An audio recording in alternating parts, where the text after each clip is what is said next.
فاتحة.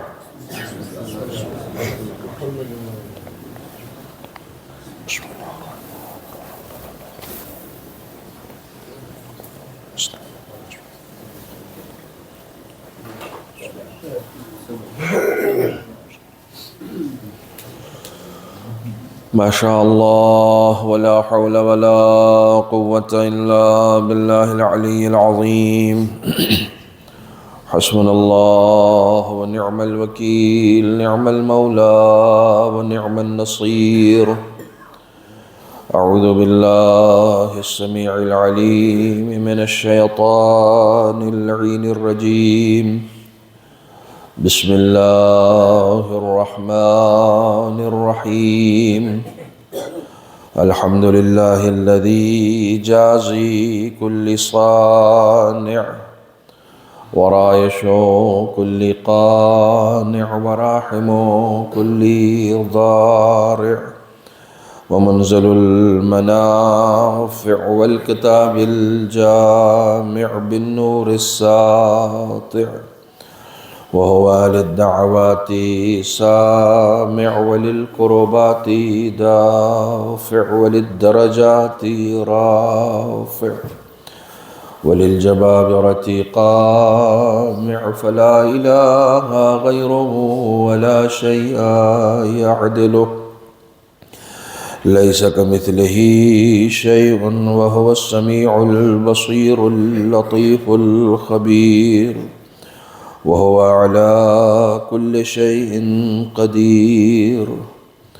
والصلاة والسلام والتحية والإكرام على السيد الأنام الذي سمي في السماء أحمد وفي الأرض أبي القاسم محمد، وعلى أهل بيته الطيبين الطاهرين المعصومين المظلومين الذين أذهب الله عنهم الرجس وطهرهم تطهيرا. واللعنة الدائمة الباقية على أعدائهم ومغاصب حقوقهم ومنكري فضائلهم أجمعين. أما بعد، فقد قال الإمام علي بن موسى الرضا عليهما الصلاة والسلام: لا يكون المؤمن مؤمنا حتى تكون فيه 3 خصال: سنة من ربه، وسنة من نبيه، وسنة من وليه. فأما السنة من ربه فكتمان السر، وأما السنة من نبيه فمداراة الناس، وأما السنة من وليه فالصبر في البأساء والضراء. صدق مولانا علي بن موسى الرضا عليهما الصلاة والسلام.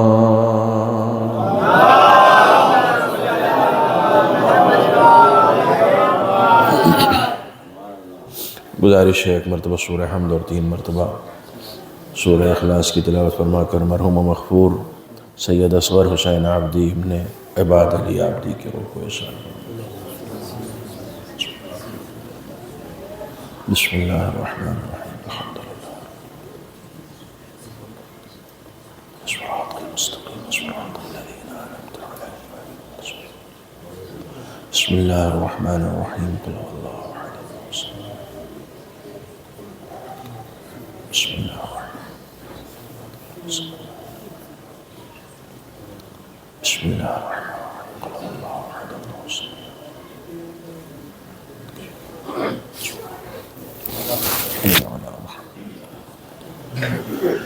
صلوات علی محمد و علی محمد.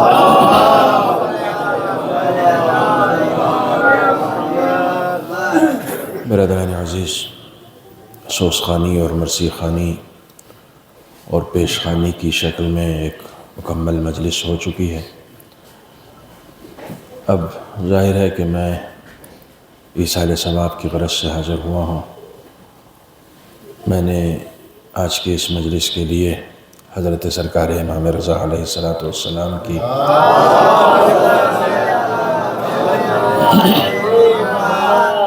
ایک حدیث شریف کو، ذرا سی طولانی حدیث ہے، اسے مطلع سخن کے طور پر پیش کیا ہے۔ اگر وقت رہا تو تفصیل سے بیان عرض کروں گا، اور وقت نہیں رہا تو صرف ترجمے پر اکتفا کروں گا۔ چونکہ مجلس ایصال ثواب کی مجلس ہے، عنوان باقاعدہ کل مجلس چہلم ہوگی۔ میں مولانا کی پیشخوانی کے لیے حاضر ہو چکا ہوں۔ ہمارے دوست اور عزیز عابد صاحب کی یہ خواہش تھی کہ میں بھی ایک مجلس پڑھوں۔ میں کل کی تاریخ میں اویلیبل نہیں تھا، تو انہوں نے آج یہ زحمت کی اور یہ شرف مجھے بخشا کہ آپ کے سامنے حاضر ہو سکوں اور چند کلمات امام ہمام کے آپ کے سامنے پیش کر سکوں۔ تو اس سے قبل کہ میں حدیث کے ذیل میں چند معروضات پیش کروں، میرا ایک دستور یہ ہے کہ موت کے حوالے سے چند معروضات جب موت کی مجلس ہوتی ہے تو اس میں ضرور کہنا چاہیے۔ اس کی وجہ کیا ہے؟ اس کی وجہ یہ ہے کہ ہمارے یہاں جس چیز کو بھلا دیا گیا ہے وہ ہے موت۔ ہم جب آپس میں بیٹھتے ہیں تو زندگی کی باتیں کرتے ہیں، موت کی باتیں نہیں کرتے ہیں۔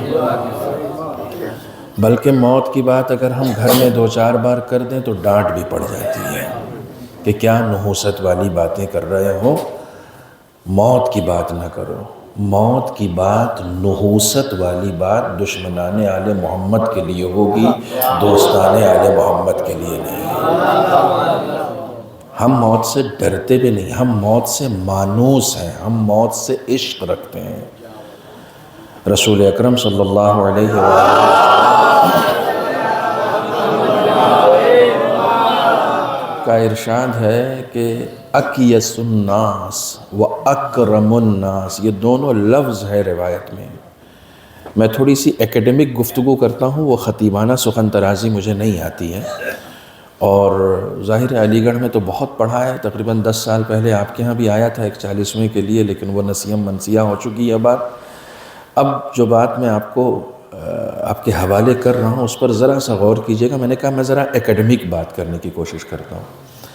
اکیس الناس اور اکرم الناس کی لفظ روایت میں ہے کہ تم میں سب سے زیادہ اسمارٹ آدمی، بالکل آپ کی زبان میں ترجمہ کیا ہے اکیس الناس کا۔ رسول اکرم فرماتے ہیں تم میں سب سے زیادہ اسمارٹ آدمی اور سب سے زیادہ عزت دار آدمی، 2 لفظ ہے، اسمارٹ اور عزت دار۔ رسول اکرم نے فرمایا اکیس الناس و اکرم الناس اکثرہم ذکر الموت، سب سے زیادہ اسمارٹ اور سب سے زیادہ عزت دار وہ ہے جو سب سے زیادہ موت کی بات کرتا ہے۔ سب سے زیادہ موت سے ڈر انہیں لگتا ہے کہ جن کے یہاں موت کا مطلب فنا ہو جانا ہوتا ہے، جنہیں امام حسن علیہ السلام کا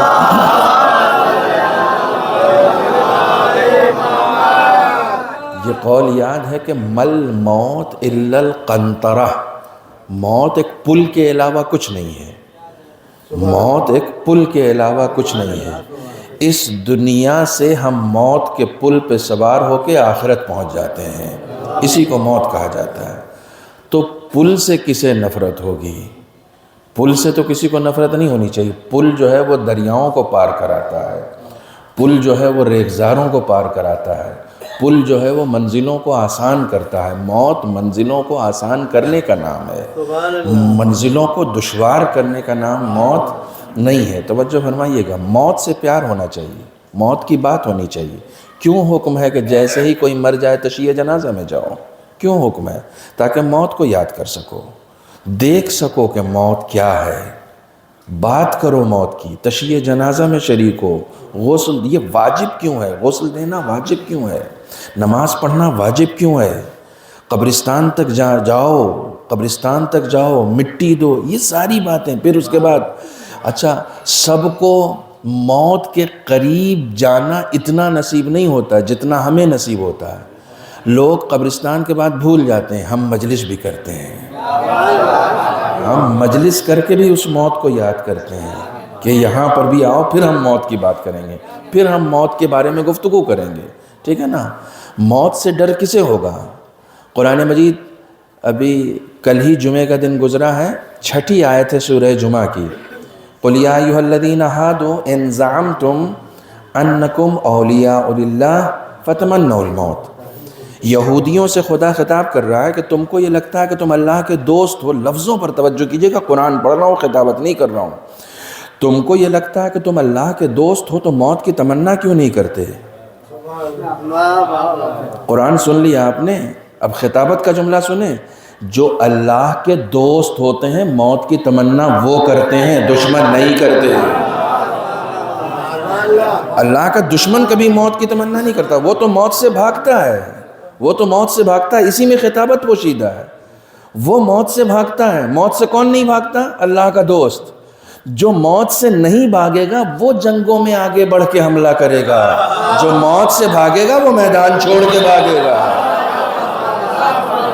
جس کے یہاں موت کا خوف نہیں ہوگا نا, وہ آگے بڑھے گا, وہ حملہ کرے گا, اسے موت کا خوف نہیں ہے. اور مولا کائنات نے نہج البلاغہ میں ارشاد فرمایا, تم علی ابن ابی طالب, ابو طالب کے فرزند کو موت سے ڈراتے ہو, اس سے اچھی کوئی تعبیر نہیں ہو سکتی ہے. تم ابو طالب کے فرزند کو موت سے ڈراتے ہو. خدا کی قسم جس کے قبضہ قدرت میں میری جان ہے, میں علی ابن ابی طالب موت سے اتنا مانوس ہوں جتنا ایک چھوٹا بچہ اپنے ماں کے سینے سے مانوس ہوتا ہے. جتنا ایک چھوٹا سا بچہ اپنے ماں کے سینے سے مانوس ہوتا ہے غذا کے لیے, اتنا میں موت سے مانوس ہوں. آپ سے زیادہ کون یہ باتیں سنتا ہوگا؟ آپ اس فرش اعضاء پر آ کر سنتے ہیں کہ یہ پہلا علی تھا جس نے کہا کہ میں موت سے اتنا مانوس ہوں, اور وہ جو حسین کا بیٹا علی تھا, علی اکبر, اس نے کہا موت ہم پر آ گرے یا ہم موت پر جا گرے, کیا فرق پڑتا ہے؟ بس ہمیں حق پر ہونا چاہیے. جب انسان حق پر ہوتا ہے تو موت سے نہیں ڈرتا ہے, جب ناحق پہ ہوتا ہے تو موت سے ڈرتا ہے. خداوند عالم نے جتنی بھی چیزیں دی ہیں وہ سب نعمت ہیں, سب کی سب نعمت ہیں. ابھی ایصال ثواب کے پہلو پر بھی عرض کروں گا. جتنی بھی چیزیں خداوند عالم دی ہیں سب نعمت ہیں, سب کی سب نعمت ہیں. جو لوگ مجھے سنتے رہتے ہیں وہ جانتے ہیں کہ میں پوری 1 گھنٹے کی مجلس اسی اسٹائل میں پڑھتا ہوں. میں چیختا نہیں ہوں, چلاتا نہیں ہوں. میں مائک کا کام مائک سے ہی لیتا ہوں, اپنے گلے سے نہیں لیتا ہوں.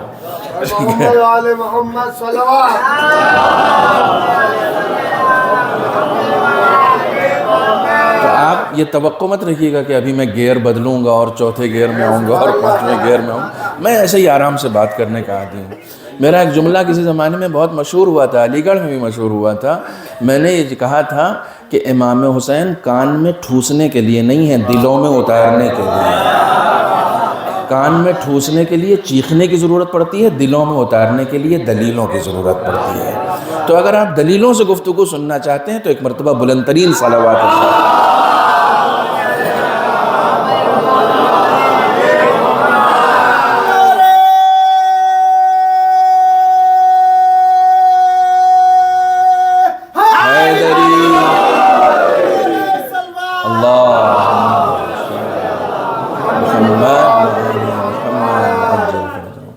خداوند عالم نے موت کو نعمت بنا کر پیدا کیا ہے, نعمت ہے. خداوند عالم کی طرف سے کوئی بھی شے ایسی خلق ہی نہیں کی گئی جو نعمت نہ ہو.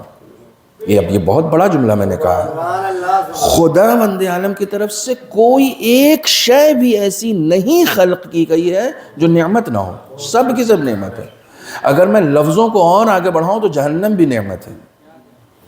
جنت, ہم صرف جنت کو نعمت سمجھتے ہیں, جہنم کو شاید کوئی نعمت نہیں سمجھتا ہو. اما جہنم سے بڑی کوئی نعمت نہیں ہے کیونکہ خدا نے دی ہے. اچھا جہنم کسی نے دیکھی ہے؟ دیکھی تو کسی نے. جنت بھی نہیں ہے, مگر یہ کہ فرش اعضاء کا شعور حاصل ہو جائے. اگر کسی کو فرش اعضاء کا شعور حاصل ہو جائے نا تو اس نے جنت بھی دیکھ ہی لی ہے.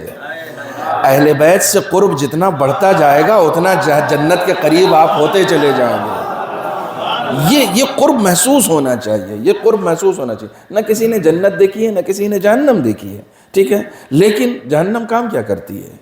کیا کام کرتی ہے؟ ابھی خدا نے بنایا ہے، پتہ نہیں بنایا ہے کہ نہیں بنایا، لیکن قرآن نے کہا ہے کہ جہنم ہے، ٹھیک ہے۔ آپ زیارت آل یاسین پڑھتے ہیں، اس میں کہا گیا وَالنَّارُ حَقٌّ وَالْجَنَّةُ حَقٌّ، ہر چیز حق ہے، جنت بھی حق ہے، ہمارا یقین ہے، ہمارا اعتقاد ہے جنت کے اوپر، جہنم کے اوپر، سب کچھ ہے۔ خداوند عالم کسی نے دیکھا نہیں ہے، مگر ہے۔ نعمت کیسے ہے مولانا؟ اس میں تو لوگ جلائے جائیں گے، جس میں جلائے جائیں وہ نعمت کیسے ہو سکتا؟ اما جب جلائے جائیں گے تب کی بات بعد میں ہے، لیکن وہی جہنم کا خوف اگر تمہیں صبح کمبل سے نکال کے مسجد تک پہنچا دیتا ہے تو یہ تو نعمت ہی ہوا نا، کہ اس کے اندر اتنی پاور ہے کہ ہمیں آج کمبل سے نکال کے مسجد تک پہنچا دے رہا ہے، تو یہ نعمت نہیں ہے تو اور کیا ہے؟ خداوند عالم نے نعمتوں کے علاوہ کسی بھی شے کو اس دنیا میں پیدا نہیں کیا، جس کو پیدا کیا ہے۔ اور اگر آپ تھوڑا سا اعلیٰ ظرفی کا ثبوت دیں، تھوڑا سا اعلیٰ ظرفی کا ثبوت دیں، تو میں ایک نام اور لیتا ہوں، حالانکہ اس کو خدا نے شیطان بنایا نہیں ہے، وہ شیطان خود بنا ہے۔ ویسے بھی شیطان اپنی حرکتوں سے بنتا ہے، خدا نہیں بناتا ہے۔ شیطان جو ہے وہ اپنی حرکتوں سے بنا جاتا ہے، خدا کسی کو شیطان بناتا نہیں۔ اس کو تو خدا نے جن بنایا تھا، وَكَانَ مِنَ الْجِنِّ، قرآن نے کہا ہے کہ وہ جن تھا، ٹھیک ہے نا۔ بعد میں شیطان خود بنا، بننے کس نے دیا؟ اس کو شیطان بننے کس نے دیا؟ وَمَا تَسْقُطُ مِن وَرَقَةٍ إِلَّا يَعْلَمُهَا، کائنات میں ایک ذرہ، ایک پتا بھی ہلتا ہے نا تو وہ خدا کی اجازت سے ہلتا ہے، بغیر اذن کے کچھ نہیں ہوتا ہے۔ توجہ فرمائیے گا، بغیر اس کے اذن کے کچھ نہیں ہوتا۔ شیطان اس کو بننے دیا خدا نے، تو خدا نے بننے کیوں دیا؟ کیوں اس کو اجازت دی؟ خداوند عالم جس نے 1,24,000 انبیاء بھیجے ہدایت کے لیے، اس نے ایک بہکانے والے کو بننے کیوں دیا؟ اتنی پاور کیوں دے دی؟ اتنی طاقت کیوں دے دی؟ یہ بھی نعمت ہے، یہ بھی نعمت ہے۔ پھر سے کہوں، یہ بھی نعمت ہے۔ ہمیشہ صحیح جواب نعمت نہیں ہوتا، کبھی کبھی غلط جواب بھی نعمت ہوتا ہے۔ مولانا سمجھائیے کیسے غلط جواب کیسے نعمت ہوتا ہے؟ آپ لوگ ماشاءاللہ سے، میں نے کہا نا ایکیڈمک گفتگو کیجئے، آپ لوگ پڑھنے لکھنے والے لوگ ہیں۔ ایگزام دو طریقے کا ہوتا ہے، ایک سبجیکٹیو ہوتا ہے اور ایک آبجیکٹیو ہوتا ہے۔ سبجیکٹیو میں تفصیلی جواب لکھنا پڑتا ہے، آبجیکٹیو میں کیا ہوتا ہے؟ ٹک لگانا ہوتا ہے۔ ٹک جو لگانا ہوتا ہے اس میں کتنے آنسر دیے جاتے ہیں؟ 4۔ چاروں کے چاروں صحیح ہوتے ہیں؟ آدھی مجلس آپ پڑھیے نا، ضروری تھوڑی کہ پوری مجلس میں پڑھوں، آدھی مجلس آپ پڑھیے، آدھی میں پڑھتا ہوں۔ چاروں کے چاروں تو صحیح نہیں ہوتے نا۔ اب جس کو اس میں ذرا سا نکتے بازی ڈھونڈ مل رہی ہو، وہ نکتے بازی نکال سکتا ہے۔ چاروں تو صحیح نہیں ہوتے نا، ہوتا تو ایک ہی صحیح ہے، 3 تو غلط ہوتے ہیں نا۔ تو یہ جو 3 غلط ہیں، اس غلط کو کس نے رکھا ہے؟ اس غلط کو کس نے رکھا؟ آپ کہیں گے صاحب ایگزامنر نے رکھا ہے، جو ایگزام لینے والا ہے اس نے یہ غلط آنسر رکھے ہیں۔ ایگزامنر مہربان ہے کہ نہیں ہے؟ کہا صاحب بہت مہربان ہے، اس کی مہربانی پہ کوئی شک ہے؟ کہا نہیں، کوئی شک نہیں ہے، ایگزامنر کا حق یہ ہے کہ وہ غلط جواب رکھے۔ کہا صاحب جب ایگزامنر ہے، مہربان ہے، ہمارا بھلا چاہتا ہے، تو غلط جواب کیوں رکھا؟ صحیح جواب رکھنا تھا۔ میاں غلط جواب رکھا اس لیے ہے تاکہ تمہاری صلاحیتوں کو پہچان سکے۔ اس نے غلط جواب اس لیے رکھا ہے تاکہ تمہاری صلاحیتوں کو پہچان سکے۔ 1,24,000 انبیاء کے ساتھ اگر اس نے ایک شیطان رکھ دیا تو اس کو دیکھنا یہ ہے کہ تم نبیوں کے پیچھے جا رہے ہو یا شیطان کے پیچھے جا رہے ہو۔ کچھ تمہارا بھی تو امتحان ہے اس دنیا میں۔ اس کی طرف سے جو کچھ بھی ہوتا ہے وہ سب کا سب نعمت ہوتا ہے۔ صلوات پڑھیں محمد والا۔ مگر اب میں نعمت پہ بات کرنے لگوں گا تو پوری مجلس نعمت پہ ہو جائے گی، مگر ہم لوگوں کے ساتھ مشکل یہ ہے کہ ہمیں نعمت وہ لگتی ہی نہیں ہے جو میرے پاس ہے۔ ہمیں تو لگتی ہے نعمت صرف پڑوسی کے یہاں آ رہی ہے، صرف ان کے یہاں آ رہی ہے۔ نعمت وہی ہے جو دوسرے کو مل رہی ہے، جو ہم کو مل رہی ہے وہ نعمت ہے ہی نہیں۔ حالانکہ جو آپ کو مل رہی ہے اس میں سے ایک بھی خدا نے ایک دن لے لیا نا تو پتہ چلے گا کتنی نعمت میں ہم ڈوبے ہوئے تھے۔ ایک نعمت بھی لے لی۔ ابھی میں مجلس پڑھ رہا ہوں، آپ سن رہے ہیں بغیر چیخے چلائے، آپ سن رہے ہیں نا، بہت آرام سے سن رہے ہیں۔ میں سرسی مجلس پڑھنے گیا اور مجلس پڑھ کے جب آیا چائے پینے کے لیے تو ایک صاحب آ کے کہنے لگا مولانا تم نے کیا پڑھا, مجھے کچھ پلے نہ پڑا. تو میں بڑا نروس ہو گیا, میں نے کہا یار مجلس تو ٹھیک ٹھاک تھی, لوگوں نے تعریف بھی کی تھی, اب انہیں کچھ پلے نہیں پڑا تو کیا کروں میں. تو پھر ایک بچے نے آ کے بتایا مولانا پریشان نہ ہو, یہ اپنی مشین بھول آئے تھے. سماعت ایک نعمت ہے بھائی, آپ نے سنی نہیں تو پلے کہاں سے پڑے گی, پہلے سننا ہوتا ہے پھر پلے پڑھنا ہوتا ہے. تو ایک سماعت نعمت ہے, جس دن خدا چھین لے گا اس دن پتہ چلے گا کتنی بڑی نعمت ہے. بصارت ایک نعمت ہے, کتنی بڑی نعمت ہے, جس دن خدا چھین لے گا. باپ ایک نعمت ہے, جس کے پاس ہے قدر کرو, جس دن خدا لے لے گا اس دن پتہ چلے گا کتنی بڑی نعمت ہے, کتنی بڑی نعمت. تمہیں پتہ نہیں ہے. ہم جیسے لوگ جن کے والدین اس دنیا سے گزر چکے ہیں اب آہ کرتے ہیں کہ اے کاش اس دنیا میں ہوتے. بریکٹ میں ایک جملہ سن لو نوجوانوں, جن کے ماں باپ حیات ہیں, زندہ ہیں, خدا انہیں طول عمر عطا کرے. زندگی میں کامیاب ہونا چاہتے ہو, دیکھو یہ لائٹس جل رہی ہیں نا, تمہارے گھروں میں بھی لائٹس ہوں گی, یہ سب چھت پہ لگی ہوتی ہیں. جب ان لائٹس کو آن کرنا ہوتا ہے تو چھت پہ جاتے ہو نا, تمہارے ہاتھ میں انجینئر نے ایک سوئچ دیا ہوا ہے جو تمہاری دسترس میں ہے, ہاتھ بڑھاتے ہو وہ سوئچ آن کرتے ہو, تمہارا گھر روشن ہو جاتا ہے. یہ انجینئرنگ کا کمال ہے. جانتے ہو خدا کی انجینئرنگ کا کمال کیا ہے؟ جیسے ایک سوئچ سے تمہارا گھر روشن ہو جاتا ہے نا, ویسے ہی خداوند عالم یہ نے کہا ہے کہ اگر تم کو اپنی زندگی میں روشنی لانی ہے نا تو اس کی کامیابی کا سوئچ ماں باپ کی خدمت میں رکھا گیا ہے. جتنا خدمت کرتے چلے جاؤ گے اتنا زندگی روشن ہوتی چلی جائے گی. ایک صلوات پڑھیں محمد و آل محمد.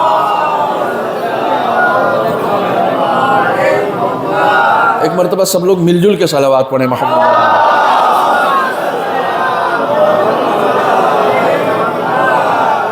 خدا نے بہت ساری نعمتیں دی ہیں, ان نعمتوں کی قدر کیجیے. زیادہ نعمتیں طلب کرنا کمال نہیں ہے, جو نعمتیں ملی ہوئی ہیں ان کا شکر ادا کرنا کمال ہے. جو نعمتیں ملی ہوئی ہیں ان کا جب آپ شکر ادا کریں گے تو خداوند عالم خود بخود زیادہ کر دے گا, خود بخود زیادہ کر دے گا. میں اکثر ایک بات سناتا رہتا ہوں ہر جگہ جہاں جاتا ہوں. ہمارے گھر کا واقعہ ہے یہ. ہمارے ایک رشتہ دار تھے, آج سے 30 سال پہلے دل کا ایک عارضہ ہوا ان کو, اور امریکہ گئے آپریشن کرانے کے لیے.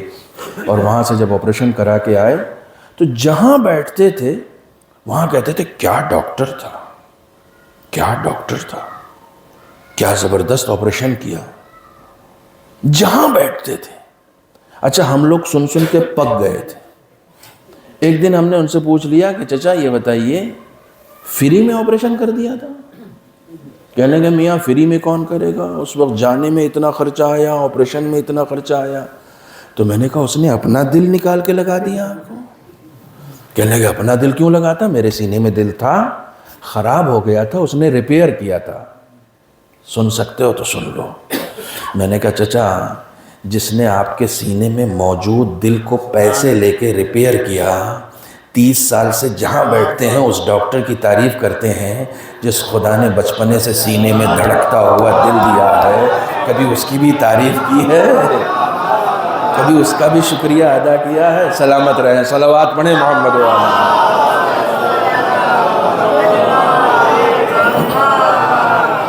آپ نعمتوں کی قدر کیجئے, نعمتوں کی قدر کرتے چلے جائیے. خدا تعالیٰ کو یہ بات بہت پسند ہے, یہ بات بہت پسند ہے. لَإِن شَكَرْتُمْ لَأَزِيدَنَّكُمْ, تم شکر ادا کرو گے تو ہم بڑھاتے چلے جائیں گے. بولا ان کفرتم ان عذابی لشدید, کفران نعمت کرو گے تو ہمارا عذاب بہت سخت ہے. میں ایک بات آج کی اس مجلس میں کہہ رہا ہوں, یہی ایصال ثواب بھی ہے اور یہی آپ کے لیے میسج بھی ہے. خدا وند عالم سے نعمتیں زیادہ لینی ہیں تو کثرت طلبی مت کرو, جو ملی ہوئی نعمت ہے اس کا شکر ادا کرو. جتنا شکر ادا کرتے رہو گے اتنا وہ نعمتوں کو زیادہ کرتا رہے گا. ایک صلوات پڑھیں محمد و آل. انہی نعمتوں میں سے ایک موت ہے, بڑی نعمت ہے, عظیم نعمت ہے. یہ میرا اپنا نظریہ ہے, ممکن ہے کسی کا نظریہ نہ ہو. زندگی سے بڑی نعمت موت ہے. زندگی کا حساب لیا جائے گا, موت کا حساب نہیں لیا جائے گا. بڑی نعمت کون سی ہوئی؟ زندگی ہوئی نا, موت ہوئی نا. زندگی کا تو ایک ایک پل کا حساب دینا. آپ کیا سمجھ رہے ہیں میں یہاں ممبر پہ بیٹھا ہوں، اگر 1 گھنٹے بیٹھوں گا تو 1 گھنٹے کا حساب مجھے نہیں دینا ہے.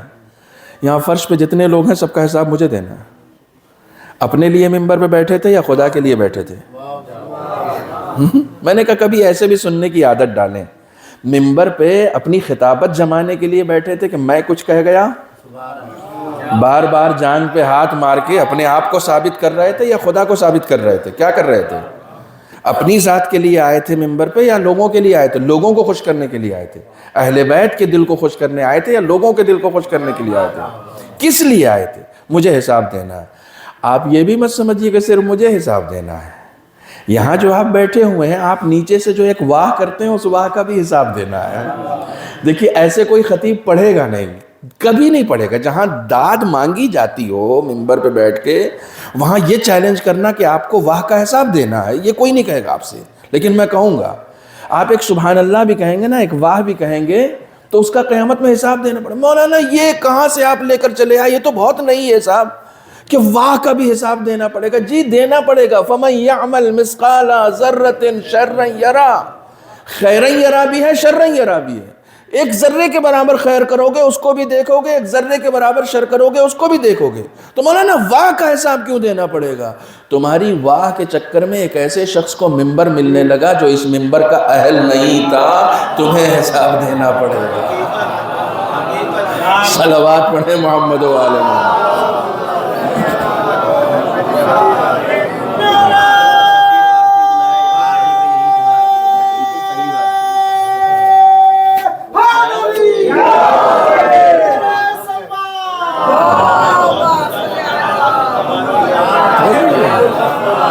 آپ کو ہر چیز کا، آپ یہ مت سمجھیے کہ نہیں یہاں آ کے بیٹھ گئے تو اب صرف حساب، کوئی حساب ہی نہیں ہونا ہے. نہ حساب تو ہوگا، حساب تو ہوگا. بلکہ میں مظفر نگر میں ایک مجلس پڑھ رہا تھا اور اس مجلس کا عنوان تھا حساب و کتاب. عجیب مرحلے فکر میں داخل ہو گیا. اس مجلس کا عنوان ہی تھا حساب و کتاب. جب پوری مجلس ہو گئی تو ایک صاحب آئے، مظفر نگر کے ہیں تو ظاہر سی بات ہے کہ وہ حساب کتاب مجھ سے بھی لیں گے. تو مجلس کے بعد ہے کہنے لگے مولانا تم نے جو مجلس پڑھی ہے اس سے تو یہ لگ رہا ہے کہ سارا حساب ہم ہی سے لیا جائے گا اور تو کسی سے حساب ہی نہ لیا جانے کا. میں نے کہا اگر آپ کو یہ لگتا ہے تو میری مجلس کامیاب ہو گئی. اگر آپ کو یہ لگ رہا ہے کہ حساب ہم سے لیا جائے گا تو مجلس کامیاب ہو گئی. تو انہوں نے فوراً کہا پھر ان کا کیا ہوگا؟ میں نے کہا ان کی فکر آپ کو کیوں ہے؟ ان کی فکر آپ کو کیوں؟ آپ کو اپنی فکر ہونی چاہیے. آپ اپنی قبر میں اکیلے جاتے ہیں، کسی کے ساتھ نہیں جاتے. اس دنیا میں آپ چاہے 10 لوگوں کی باتیں کر لیں، قبر میں فرشتہ آپ سے 10 لوگوں کی باتیں نہیں، آپ سے صرف آپ کی بات کرے گا، کسی اور کی بات نہیں کرے گا. مولانا یہ بتاؤ ہم سے حساب کیوں لیا جائے گا؟ میں نے کہا میں آپ کو عقلی اعتبار سے سمجھا دیتا ہوں، قرآن اور حدیث سے تو بعد میں سمجھاؤں گا، عقلی اعتبار سے سمجھا دیتا ہوں. کہنے لگے ہاں بتائیے. میں نے کہا آپ صاحب اولاد ہیں؟ ماشاءاللہ سے مرحوم کے 5 فرزند ہیں، خدا سب کی توفیقات میں اضافہ فرمائے. میں نے کہا آپ صاحب اولاد ہیں؟ کہنے لگا ہاں جی ہیں. میں نے کتنا بڑا بچہ ہے آپ کا؟ کہنے لگے جی 12-14 سال کا ہوگا. تو میں نے کہا کبھی ایسا ہوا ہے کہ آپ نے اسے پیسے دیے ہوں کہ جاؤ بازار سے سامان لے آؤ؟ اس نے کہا جی بہت بار ہوا ہے. تو میں نے کہا جب وہ سامان لے کے آیا ہے تو بچے ہوئے پیسے کا حساب اسی سے لیا ہے یا پڑوسی کے بچے سے لیا ہے؟ بچے ہوئے پیسے کا حساب اسی سے لیا ہے یا پڑوسی کے بچے سے؟ کہ جی پڑوسی کے بچے سے کیوں لیتے؟ جس کو دیا ہے اس سے تو لیں گے نا. میں نے کہا جس کو نعمت دی جاتی ہے حساب اس سے لیا جاتا ہے.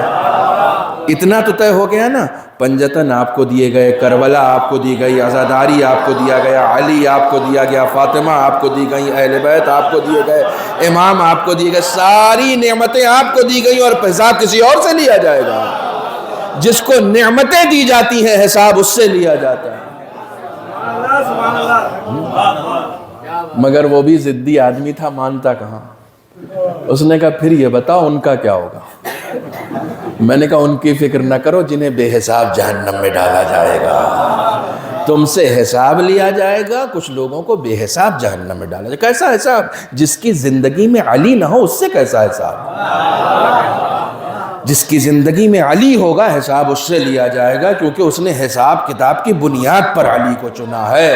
صلوات پڑھیں محمد و آل محمد.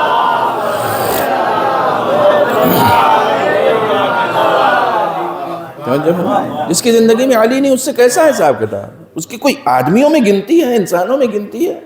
انسانوں میں نہیں گنتی ہے. جس کے ہاں اہل بیت نہیں ہے اس کی گنتی عقل مندوں میں نہیں ہے، اس سے کوئی حساب کتاب نہیں. سب بے حساب جہنم میں جائیں گے، سب بے حساب جہنم میں جائیں گے. توجہ فرمانے، آپ نے ایک حساب کتاب کی زندگی کو چنا ہے.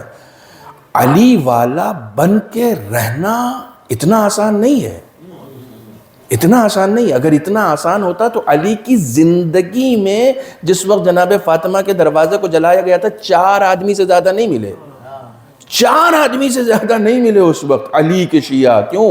آسان نہیں ہے علی کا شیعہ ہونا، اتنا آسان نہیں ہے.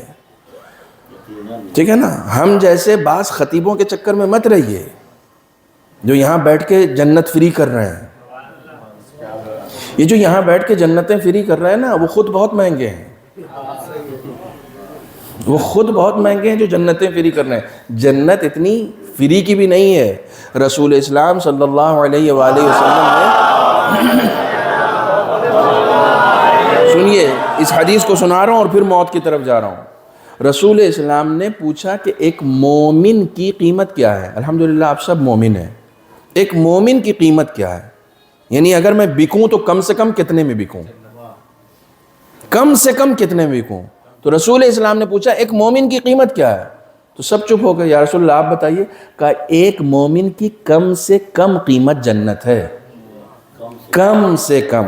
یہ کم سے کم اگر بکتا ہے تو جنت کے عوض بکتا ہے، تھوڑے سے مال و زر کے عوض میں نہیں بکتا ہے. سب سے کم قیمت مومن کی جنت ہے. توجہ فرمانا ہے، اس سے کم میں کبھی بکیے گا بھی نہیں، اس سے کم میں کبھی مت بکیے گا. ٹھیک ہے؟ ایک صلوات پڑھیں محمد وعلیہ.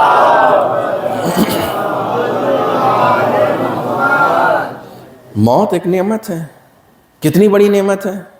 اتنی ہی بڑی نعمت ہے کہ میں آپ کو تھوڑی سی ثابت تو اگر میں چاہوں تو الحمدللہ قرآن سے بھی ثابت کر سکتا ہوں، حدیث سے بھی ثابت کر سکتا ہوں، تاریخی اعتبار سے بھی ثابت کر سکتا ہوں، عقلی اعتبار سے بھی ثابت کر سکتا ہوں کہ موت نعمت ہے. 2-3 کلمات صرف سن لیجئے. انشاءاللہ اس مجمع کو سمجھانا زیادہ مشکل نہیں ہے، کسی اور مجمع کو سمجھانا مشکل ہے کہ موت واقعی نعمت ہے، واقعی نعمت ہے. جس کے ذہن میں تصور موت کا ذرا سا غلط ہے نا، وہ نکال دیجئے. موت بڑی خوبصورت نعمت ہے، بہت خوبصورت نعمت ہے. موت نہیں ہوتی تو جینا دوبر ہو جاتا. آپ ذرا ایک ایسی دنیا کا تصور کیجئے جس میں موت نہیں ہے. ایک ایسی دنیا کا تصور کیجئے. آپ کے گھر میں کوئی ظلم کرنے آیا ہے، آپ اس کو کس چیز سے ڈرائیے گا؟ جب موت ہی نہیں تو کس چیز سے ڈرائیے گا آپ اس کو؟ وہ ظالم رکے گا کہاں سے؟ کیونکہ مرنا ہی نہیں ہے تو رکے گا کہاں سے؟ آج جو ظالموں کے قدم ذرا پیچھے ہٹتے ہیں نا، ان کو لگتا ہے کہیں اوپر سے موت نہ آ جائے. یہ موت سے ہی تو ڈرتے ہیں نا، موت کے علاوہ کس چیز سے ڈرتے ہیں؟ یہ موت سے ڈرتے ہیں. موت ہی سے ڈرایا جا سکتا ہے. کسی نبی کے زمانے میں، ذہن میں میرا نام نہیں رہا کس نبی کے زمانے میں، لوگوں نے آ کے نبی سے کہا کہ یا نبی اللہ، خدا آپ کی بات سنتا ہے، خدا سے کہیے وہ مارتا کیوں ہے، یہ موت کا سلسلہ ختم کرے. تو اس نبی نے کہا ٹھیک ہے میں خدا سے کہتا ہوں کہ موت روکی جائے. تو انہوں نے درخواست کی تو خدا بند عالم نے کچھ دن کے لیے ملک الموت کو سسپینڈ کر دیا. یہ کچھ دن تو میں کہہ رہا ہوں نا، وہ کئی سال تھے. خدا بند عالم نے سسپینڈ کر دیا، کہا بھائی رکو ذرا سا، ان کو دکھانا ہے کہ موت کیوں ضروری ہے. یہ نعمت ہے، تم نعمت کو کیوں روک رہے ہو؟ اچھا روک دیا. جن لوگوں نے آ کے نبی کے پاس رکوایا تھا وہی آ گئے کہ کھلوائیے موت کا دروازہ، کھلوائیے. کہنے کیوں؟ کہا پہلے گھر میں مہمان آتے تھے تب گھر بھرا ہوا لگتا تھا، اب ہر وقت بھرا لگتا ہے. پہلے صرف بیٹوں کو پالنا پڑتا تھا، اب دادا، پردادا اور ان کے دادا اور وہ نانا اور فلانا سب کو پالنا پڑ رہا، بڑا مشکل ہو گیا ہے. کہ تمہیں کیا معلوم کہ موت نعمت ہے، خداوند عالم نے اسے نعمت بنا کر بھیجا ہے. کچھ لوگ جائیں گے تاکہ کچھ لوگ آ سکیں. صلوات پڑھیں محمد و آل محمد. یہ تاریخی اعتبار سے سنیے آپ. میں سنانے آتا ہوں، میں خود سننے نہیں آتا ہوں. میرا اپنا طریقہ ہی نہیں ہے. میں ریئیکشن سننے کا عادی نہیں ہوں. ارے میں کچھ کہہ گیا، میرا مجمع کہاں بیٹھا ہے، اور میں اس کا عادی نہیں ہوں. میں سنانے آتا ہوں. آپ سنیے، بہت اچھا سن رہے ہیں آپ، سنیے آپ، ٹھیک ہے نا. یہ ریئیکشن والے جو ہیں مجھے سمجھ میں آج تک نہیں آتا، ممبر پہ بیٹھ کے تعریفیں مانگنا، یہ چلن ہو گیا آج کل ہمارے مقاصدے کا اور خطابت کا بھی چلن ہو چکا ہے، تعریفیں مانگنے کا چلن ہو چکا ہے. ارے میں کچھ کہہ گیا آپ کہاں بیٹھے، یعنی زبردستی تعریف کیجیے آپ. اب تعریف میں جتنا وقت ضائع کریں گے اتنی دیر میں ہم ایک حدیث سنا دیں گے آپ کو، ٹھیک ہے. میں ہمیشہ ایک جملہ کہتا ہوں، اور جس نے میری مجلسیں سنی ہوں گی اس کو یہ جملہ یاد ہوگا کہ اس جگہ بیٹھ کے یہاں بیٹھنے والوں سے مانگنے والوں کا شعور کا ہمیں آج تک پتہ نہیں چلا کہ یہ لوگ ان سے مانگ رہے ہیں جو خود یہاں مانگنے آئے ہیں، ان سے مانگتے ہیں جو خود یہاں بیچارے مانگنے آئے. اما یہا't آ کر مانگنا ہے تو ان سے مانگو جو یہاں دینے آتے ہیں، مانگنے نہیں آیا کرتے. صلوات پڑھیں محمد و آل محمد. توجہ فرمائیں، موت ایک بڑی نعمت ہے، ایک بڑی نعمت ہے. خدا عالم نے اسے نعمت بنا کر بھیجا ہے، ٹھیک ہے. اب آپ ذرا سا سنیں، اور بہت اچھا سن رہے ہیں. موت جگہیں خالی کراتی ہے، نبی کا واقعہ سن لیا. موت جگہیں خالی کراتی ہے. موت نہ ہو تو کوئی جگہ خالی نہیں ہوگی، کوئی جگہ. اچھا آپ جگہ کا تصور یوں نہ کریں، جگہ کا تصور یوں کریں کہ ایک آدمی آیا ہے اور آ کے بادشاہ کی کرسی پر بیٹھ گیا. اپنے اپنے ذہنوں کے گھوڑے دوڑائیے ذرا سا. ایک آیا، ایک حاکم کی کرسی پر بیٹھ گیا اور سارے تنتر اپنے نام کر لیے. اس نے ہٹا کے دکھاؤ مجھے. وہ حاکم بن کے بیٹھ گیا اور کہہ رہا ہٹا کے دکھاؤ، ووٹ کسی کو بھی دو گے مجھے ہی آئے گا، ہٹا کے دکھاؤ. سارے تنتر میرے نام ہیں، آپ نہیں ہٹا سکتے، نہیں ہٹا سکتے. 35 سال تک صدام رہا، کوئی ہٹا پایا؟ نہیں ہٹا پایا نا. کس نے ہٹایا؟ صدام کو کس نے ہٹایا بھائی؟ موت نے ہٹایا. جس کی جگہ کوئی نہیں خالی کرا سکتا اس کی جگہ ملک الموت خالی کرا دیتا ہے. کتنی آسانی سے آپ نے سن لیا. جس کی جگہ کوئی خالی نہیں کرا سکتا اس کی جگہ ملک الموت خالی کرا دیتا ہے. میاں جملہ سنیے، موت اتنی بڑی نعمت ہے کہ اگر یہ نعمت نہ ہوتی تو ہمیں کل کے یزید کو بھی جھیلنا پڑتا، آج کے یزید کو بھی جھیلنا پڑتا.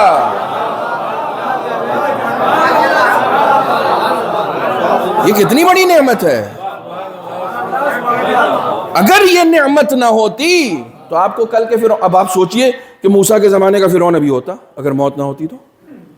آپ سوچئے ابراہیم کے زمانے کا نمرود ابھی ہوتا، حسین کے زمانے کا یزید ابھی ہوتا، یہ سارے ظالم و جابر بادشاہ ابھی ہوتے، آپ کو ان کو بھی جھیلنا پڑتا. اور ان کے ساتھ ساتھ آج کل کے نئے نئے جو چھوٹے چھوٹے فرعون گھوم رہے ہیں وہ سب بھی ہوتے، سب کو جھیلنا پڑتا. آپ شکر منائیے بڑے بڑے فرعون چلے گئے، یہ چھوٹے چھوٹے ہیں. اما جب بڑے بڑے چلے گئے تو چھوٹوں کی کیا اوقات ہے. صلوات پڑھے محمد و آل محمد. موت تو ہے نا، موت تو ہے، موت بڑی نعمت ہے. چلیے یہ جو تھا یہ تبرہ کا حصہ تھا. موت کی یہ قسم تبرہ کا حصہ. ایک موت ہے جو تولا کا حصہ ہے، ایک موت وہ ہے جو تولا کا حصہ ہے. خدا کی قسم آپ میں سے کسی نے محسوس نہیں کیا ہوگا، مرحوم اصغر حسین صاحب نے اس کو محسوس کیا ہوگا. اب اگر وہ کاش مجلس میں تو ہوں گے، مجلس میں تو وہ ہوں گے، لیکن ان کو بیان کی اجازت نہیں ہے اس لیے وہ بیان نہیں کر سکتے. مگر ہمارے ہاں روایتوں نے مردوں کے حال کو بھی بیان کر دیا ہے. یہ اہل بیت کا کمال ہے کہ وہ ساری خبریں دے چکے ہیں. تو اب تولائی موت سن لیجئے، ٹھیک ہے. آپ میں ماشاءاللہ سے یہاں 100-150 لوگ مجھے نظر آ رہے ہیں. آپ میں سے کسی نے حضرت علی کو دیکھا؟ نہیں دیکھا نا.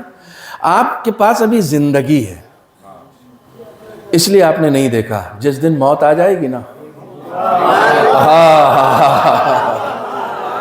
جس دن موت آ جائے گی اس دن علی کے چہرے کا دیدار نصیب ہو جائے گا. اب مجھے بتاؤ زندگی بڑی نعمت ہے یا موت؟ وہ زندگی کس کام کی جس میں علی کے چہرے کی زیارت نہ ہو سکے. موت کتنی بڑی نعمت ہے کہ جیسے ہی آئی علی کا دیدار لے کر آ گئی. میں نے کہا اس مجمع کو سمجھانا مشکل نہیں ہے. جسے فرش ازاں کا شعور حاصل ہو اسے یہ سمجھانا مشکل نہیں ہے کہ موت واقعی نعمت ہے، کتنی بڑی نعمت ہے. اب اس کو انہوں نے محسوس کر لیا، جو مر گئے انہوں نے محسوس کر لیا. اور میں آپ کو ایک نئی بات بتاتا ہوں، بزرگوں کے لیے نہیں ہے، بچوں کے لیے بتا رہا ہوں. بزرگوں کے لیے نئی بات نہیں ہے. یہ بچوں کے لیے نئی بات ہے. مولائے کائنات صرف اپنوں کے پاس نہیں آتے, سب کے پاس آتے ہیں. جتنے افراد, چاہے کافر ہو, یہودی ہو, عیسائی, جو بھی مرتا ہے وہ علی کو دیکھتا ہے, جو بھی مرتا ہے. بس اب کس دین پہ مرا ہے ڈیپینڈ اس پہ کرتا ہے. علی والا ہوگا تو اس کے قرار میں اضافہ ہوتا ہے, اور علی والا نہیں کسی اور کا ہوگا تو جیسے ہی علی آتے ہیں اس کی بے چینی میں اضافہ ہوتا ہے, اس کی بے چینی میں اضافہ ہوتا ہے. تو ہم تو چاہتے ہیں نا, ہم تو مشتاق ہیں, ہم تو اپنے امام عصر کی زیارت کے مشتاق ہیں,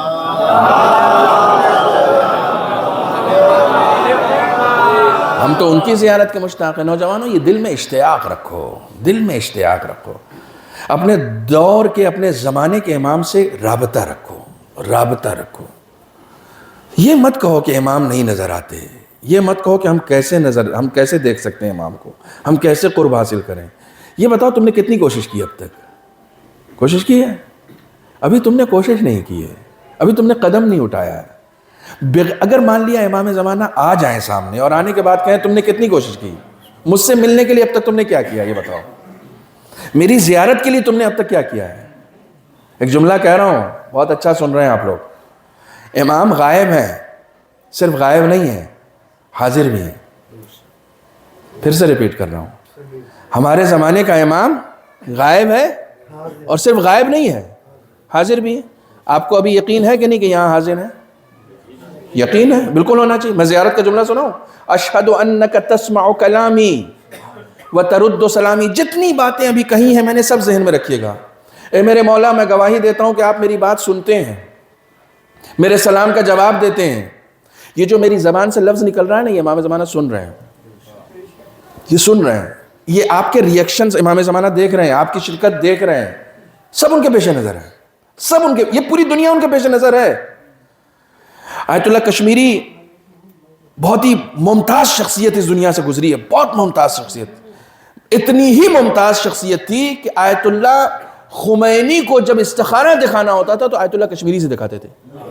اب آپ سوچئے ان کا مرتبہ کیا ہوگا, ان کا مقام کیا ہوگا. آیت اللہ کشمیری ایک مرتبہ ہندوستان آئے تو یہاں پر جو ہمارے یہاں ان کو فارسی میں مرتاز کہتے ہیں, یہ جو تپسیا کرنے والے کچھ لوگ ہوتے ہیں نا, جو کمبھ میں ہوتے ہیں, ہمارے ہندو دھرم میں کچھ لوگ جو تپسیا کرنے والے ہوتے ہیں اور تپسیا کر کے اپنے آپ کو کسی مقام تک پہنچاتے ہیں. یہ تپسیا کرنے والے چونکہ اپنے نفس کی مخالفت کرتے ہیں, خطابت پھر کسی سے سن لینا, ٹھیک ہے نا, میں جو سنا رہا ہوں اس کو سنو. یہ جو تپسیا کرنے والے ہوتے ہیں ریاضت کرتے ہیں, ریاضت نفس کرتے ہیں, ٹھیک ہے نا. اب وہ ریاضت سچی ہے جھوٹی ہے مجھے اس سے کوئی بھی سروکار نہیں ہے, لیکن وہ ریاضت کرتے ہیں, اپنے نفس کی خواہشات نفس کی مخالفت کرتے ہیں. اس مخالفت کی بنیاد پر خدا ان کو کوئی نہ کوئی ہنر دے دیتا ہے.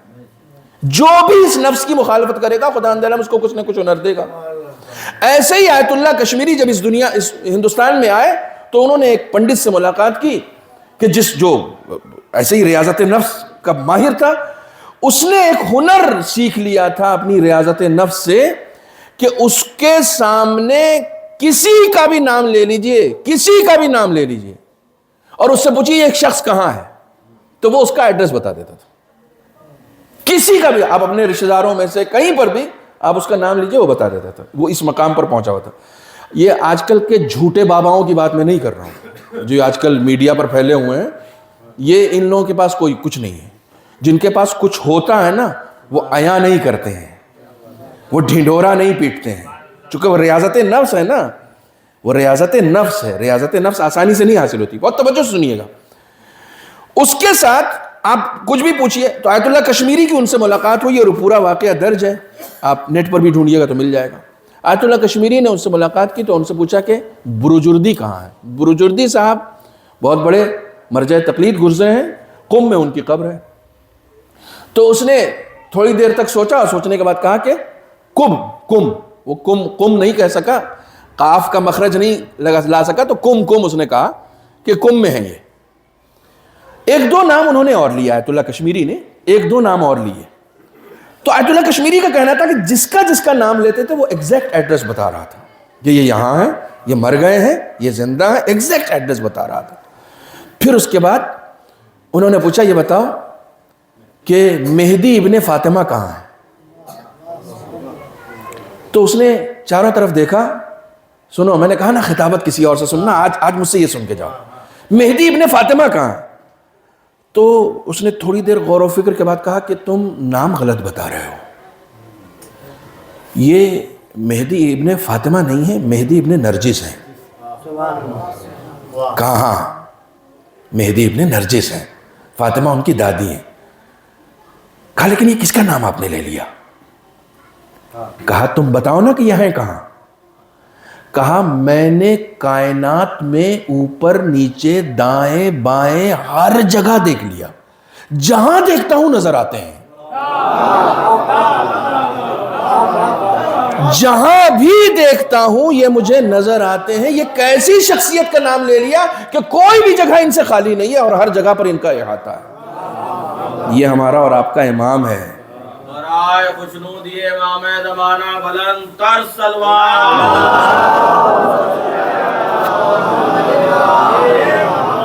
یہ مجھے پڑھنا نہیں تھا، میں نے صرف آپ کے قرب ذہن کے لیے یہ بات بتا دی۔ انسان اپنی ریاضت سے کہیں پہنچ سکتا ہے اور اسے یہاں تک پتہ چل سکتا ہے، وہ یہ محسوس کر رہا ہے کہ ہر جگہ ہے، یہاں نہیں ہے۔ اب دیکھیے، اب ہمارے یہاں کے سنیے، ہمارے آیت اللہ بہجت الحمدللہ اس حقیر کو یہ اعزاز حاصل ہے کہ میرے سر پہ امامہ انہوں نے رکھا ہے، 2 سال ان کے حضور میں رہا ہوں میں۔ آیت اللہ بہجت کہتے تھے کہ تمہارے منہ سے نکلنے والا لفظ تمہارے کان میں بعد میں پہنچتا ہے، امام زمانہ کے کان میں پہلے پہنچ جاتا ہے۔ تمہارے منہ سے نکلنے والا لفظ تمہارے کان میں بعد میں پہنچتا ہے، امام زمانہ کے کان میں پہلے پہنچ جاتا ہے۔ تو لہٰذا اپنے امام سے رابطہ رکھو، 24 گھنٹے میں تھوڑا سا وقت امام کے لیے دو، اٹھتے بیٹھتے یا صاحب الزمان کہو، یا صاحب الزمان غثنی، یا صاحب الزمان ادرکنی، المستغاث بک یا صاحب الزمان۔ یہ دنیا میں جتنے بڑے بڑے لوگ ہوئے ہیں بغیر امام سے رابطے کے نہیں ہوئے ہیں۔ اپنے آپ کو بڑا بنانا تو امام سے قلبی رابطہ بناؤ، صرف مجلسی نوجوان بننا کمال نہیں ہے، اہل بیت کے قریب ہونا کمال ہے۔ ایک صلوات پڑھیں محمد علیہ۔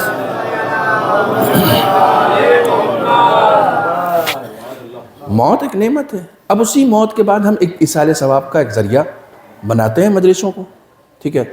ظاہر ہے اب وقت جو ہے وہ صرف ترجمے کا ہے، تو جو میں نے آپ کے سامنے حدیث سنائی اس کے ذیل میں بات ہی نہیں کر پاؤں گا میں نے سوچا پہلے یہ تھا کہ نہ پڑھوں، لیکن پھر یہ کہ میں نے سوچا کہ کہیں جیسے کہا تھا کہ اگر موقع مل گیا تو میں عرض کر دوں گا، اب صرف ترجمہ کروں گا۔ یہ ایصال ثواب کا جو ذریعہ ہمارے یہاں شروع ہوا ہے مجلسوں کے ذریعے سے، بعض لوگ سمجھتے ہیں کہ نہیں صاحب زندگی ختم ہوئی، نامہ اعمال بند ہو گیا، دفتر اعمال بند ہو گیا، اب کیا ہم جو کریں گے وہ میرے نامہ اعمال میں لکھا جائے گا۔ نہیں، ایسا نہیں ہے، ایسا نہیں ہے۔ آپ کے ذہن میں یہ آیا کہاں سے کہ زندگی ختم ہوئی تو دفتر اعمال بند ہو گیا؟ تو زندگی کا ختم ہونا شرط ہے نا۔ دفتر اعمال بند ہونے کے لیے میں بہت دھیرے، دیکھیے بات کو دھیرے سے کہنا ضروری ہے اس لیے کہ وہ بات زور سے پہنچتی ہے۔ دفتر اعمال اسی وقت بند ہوتا ہے جب زندگی ختم ہو جائے، تو جس کی زندگی ختم ہو جاتی ہے اس کا بند ہو جاتا ہے۔ جس کی زندگی جاری رہتی ہے اس کا تھوڑی بند ہوگا۔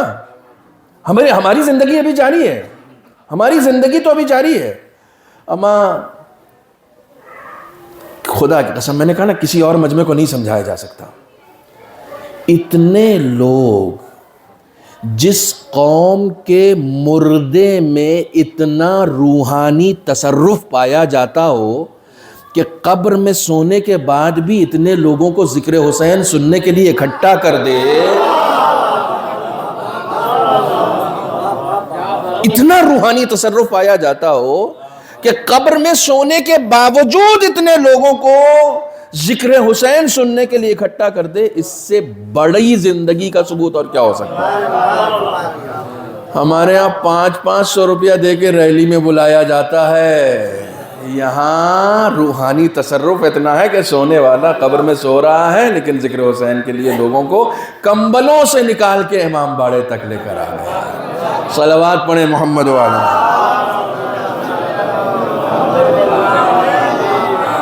ٹھیک ہے.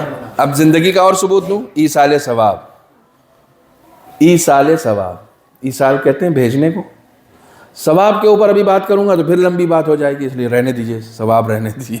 ثواب جو ہم سمجھ رہے ہیں بھائی, ٹھیک ہے, ثواب جو ہم اور آپ سمجھ رہے ہیں بھائی, ثواب بھیجنا ہے. بھیجے گا وہی جو کمائے گا. بھیجنا بعد میں ہے, کمانا پہلے ہے. ماشاءاللہ سے عابد سے میری ملاقات پہلی مسقط میں ہی ہوئی تھی. تو یہ باہر رہتے ہیں. اب آپ کا کوئی بچہ مڈل ایسٹ میں جائے تو آپ اس سے کہیں کہ بیٹا بھیجو, تو کہے گا پہلے میں تو کما لوں. پہلے آپ کمائیں گے پھر بھیجیں گے. یہاں بھیجنے کا تصور بعد میں, پہلے کمانا ہے. کمائی شرط ہے. جس مجلس میں کمائی ہوگی وہی مجلس ایصال ثواب کے لیے جائے گی. کمائی شرط ہے. یہ کمائی خود بخود فیل ہوتی ہے. مجلس شور شرابے کا نام نہیں ہے, کمائی کرنے کا نام ہے. شور شراب, کمائی ہونی چاہیے جو محسوس ہو کہ ہاں آج مجلس سے یہ کمایا, میرے اندر تبدیلی آ گئی, میرے کردار میں تبدیلی آ گئی, میری فکر میں تبدیلی آ گئی. امام حسین بدلنے والی ذات کا نام ہے. اما جو ایک لمحے میں حر کو بدل دے, بدلنے والی ذات ہے. امام حسین بدلنے والی ذات ہے. جو کمائے گا وہی بھیجے گا. اچھا بھیجنے کے لیے آپ لوگ کیا کرتے ہیں؟ پہلے زمانے میں ڈاک کا سسٹم ہوتا تھا. جو لوگ تھک گئے ہیں وہ صلوات پڑھیں.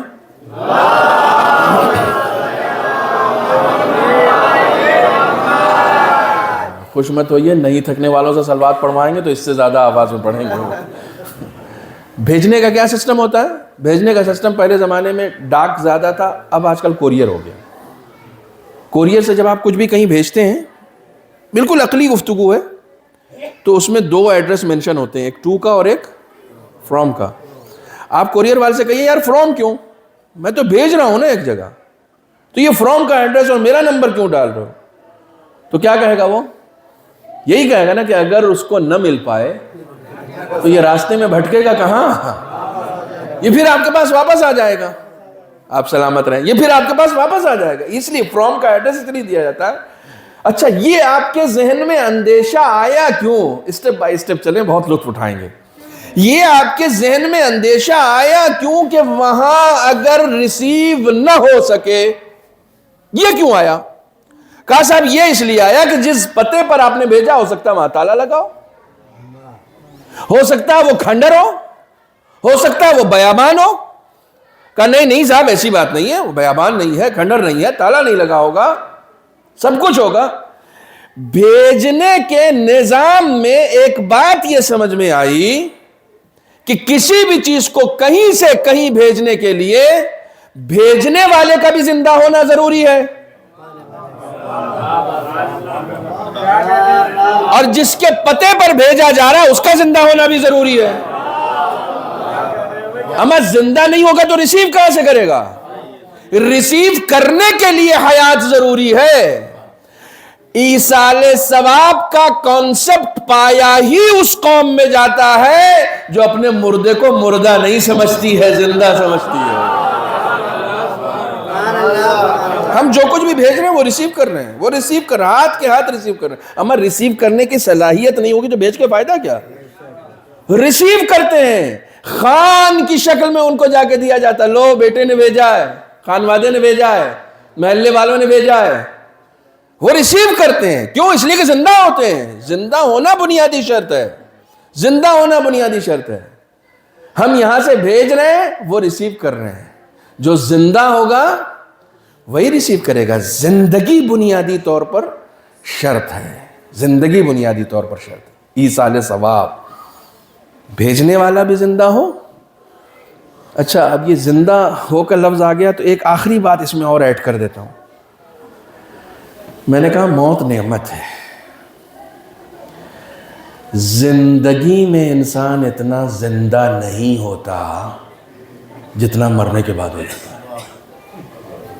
پتہ نہیں اس کو کتنے لوگوں نے کس طریقے سے سنا. زندگی میں انسان اتنا زندہ نہیں ہوتا جتنا مرنے کے بعد ہو جاتا ہے. اچھا ہم لوگ باہر جاتے ہیں تو باہر بھی اردو زبان والے ہم ہی لوگوں کو بلاتے ہیں. مسقط میں رہنے والے عربی خطیب کو نہیں سنتے. کیوں نہیں سنتے؟ یہ سمجھ میں نہیں آئے گا, مجلس نہیں سمجھ میں. اچھا آپ نے یہاں کل بھی بلایا ہے تو ہندوستانی کو بلایا, آج بھی بلایا تو ہندوستانی کو بلایا. کہیں لبنان سے کیوں نہیں بلا لیا خطیب؟ ایران سے کیوں نہیں بلا لیا؟ ایران سے کبھی کبھی ہمارے یہاں آتے ہیں تو ان کے ساتھ ایک ٹرانسلیٹر گھومتا رہتا ہے، وہ تقریر کرتے ہیں تو ایک آدمی ٹرانسلیٹ کرتا ہے۔ توجہ فرمانے، مولانا ایران سے اس لیے نہیں بلایا وہ فارسی میں تقریر کریں گے، ہماری سمجھ میں نہیں آئے گا۔ لبنان سے اس لیے نہیں بلایا کہ وہ عربی میں تقریر کرے گا، ہماری سمجھ میں نہیں آئے گا۔ تو آپ زیادہ زندہ ہیں یا قبر والا زیادہ زندہ ہے؟ آپ کو نہ عربی سمجھ میں آتی ہے نہ فارسی، لیکن جیسے ہی آپ قبر میں جائیں گے، تلقین پڑھنے والا عربی میں تلقین پڑھ رہا ہوتا، کہتا ہے اسمع افہم، اب تک وہ صرف اردو سمجھ رہا تھا، اب عربی بھی سمجھنے لگا، زیادہ زندہ ہو گیا۔ صلوات پڑھیں محمد و آل محمد پر۔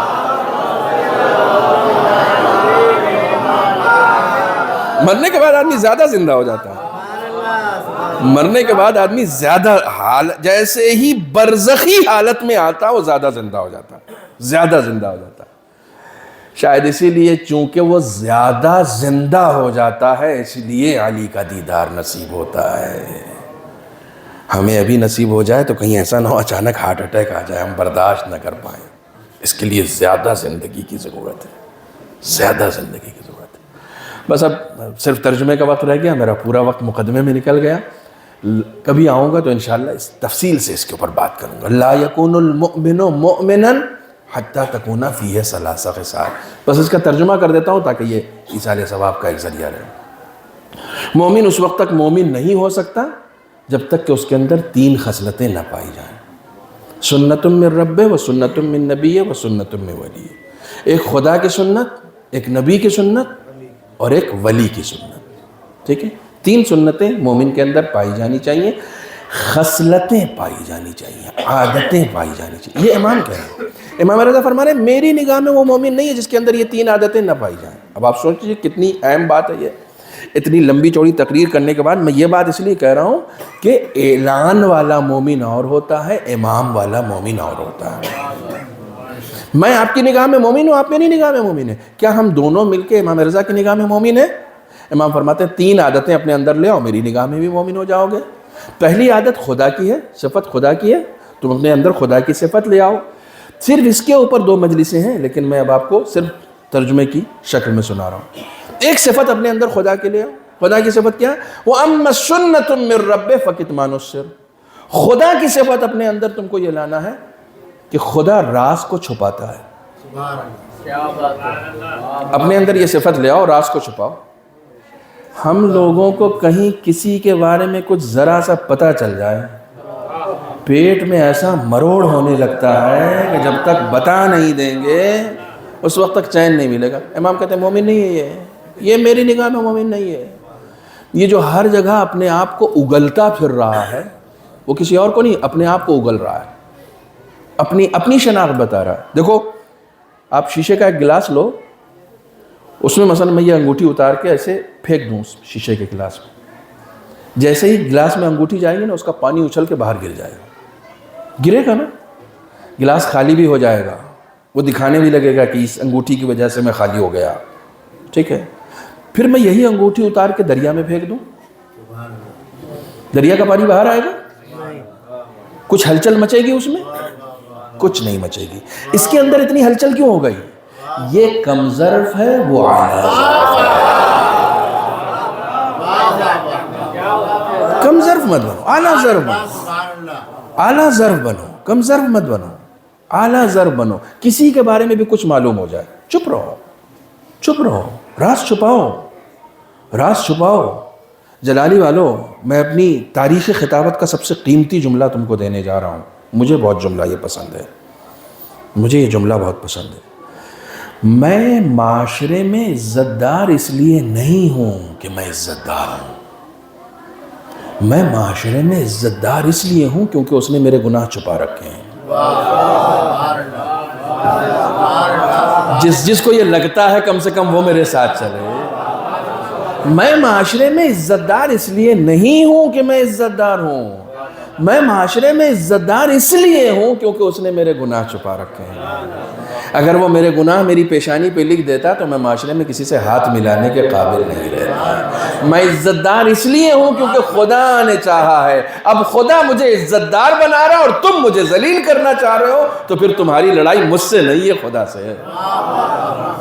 ہماری لڑائی خدا سے ہے. خدا مجھے عزت دار بنانا چاہ رہا ہے. وَتُعِزُّ مَن تَشَاءُ وَتُذِلُّ مَن تَشَاءُ. کتمان سر.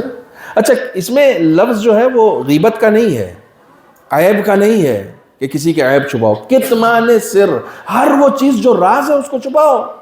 راز بیان نہیں کیا جاتا ہے, راز کو چھپایا جاتا ہے. خداوند عالم مخزن الاسرار ہے, عالم الغیب ہے. اس نے کچھ بتایا آپ کو؟ کچھ بھی نہیں بتایا. ہر چیز اس نے چھپا رکھی ہے. خداوند عالم نے ہر چیز چھپا رکھی ہے. مخزن الاسرار ہے خداوند عالم. کچھ بھی نہیں بتایا. کسی کو معلوم تھا؟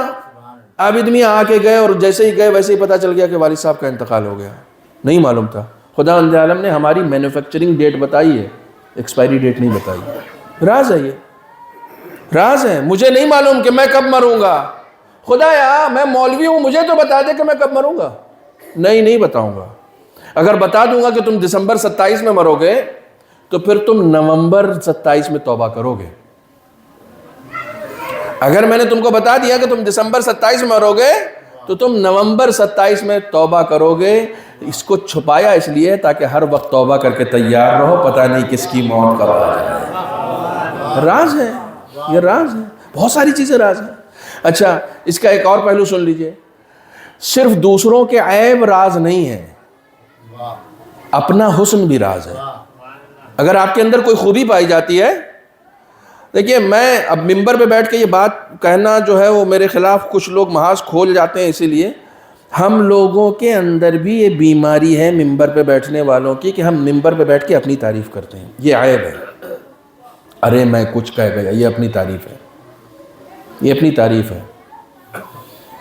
یہ اپنی تعریف ہے. اپنی تعریف کرنا عیب ہے, منع کیا گیا ہے. الحمدللہ رب العالمین, ساری تعریفیں اس کے لیے. اپنی تعریف مت کرو. وہ آدمی بہت برا ہے جو اپنی تعریف چاہتا ہے. وہ آدمی بہت برا ہے جو اپنی تعریف کرتا ہے خود سے. ٹھیک ہے نا. آپ دوپہر میں آئے مسجد میں نماز پڑھنے کے لیے اور ظہر عصر کی نماز پڑھ کے کہہ رہے ہیں داڑھی پہ ہاتھ کر کے, آج نماز شب قضا ہو گئی. کس کو بتا رہے ہو؟ کس کو بتا رہے ہو کہ نماز شب قضا ہو گئی؟ راز ہے یہ. تمہیں اتنا شعور نہیں ہے, عاشق اور معشوق کے درمیان کی بات کو مجمع میں نہیں بتایا جاتا. راز ہے. اسے چھپانا تھا, اسے چھپانا تھا. کہاں بیان کر رہے ہو؟ اچھا تم لوگوں کے درمیان بیان اس لیے کر رہے ہو تاکہ یہ لوگ سمجھے کہ میں نماز شب پڑھتا ہوں اور میری عزت میں اضافہ ہو. یہ بیچارے عزت خود خدا سے لیتے ہیں. تمہاری عزت میں کہاں سے اضافہ ہو جائے گا؟ تم خدا کے لیے نماز شب پڑھو, پھر دیکھو وہ کیسے تمہاری عزتوں میں اضافہ کرتا ہے. خدا کے لیے ممبر پہ بیٹھو, تم دیکھو ویسے تمہاری عزتوں میں اضافہ کرتا ہے. جھوٹی عزت کی عمر بہت کم ہوتی ہے, سچی عزت کی عمر پائیدار ہوتی ہے. سچی عزت نہ دولت سے خریدی جا سکتی ہے, نہ حکومت سے خریدی جا سکتی ہے, نہ فوج سے خریدی جا سکتی ہے. اگر ان سب چیزوں سے خریدی جا سکتی تو آج سب سے زیادہ عزت دار امریکہ ہوتا, ایران نہ ہوتا.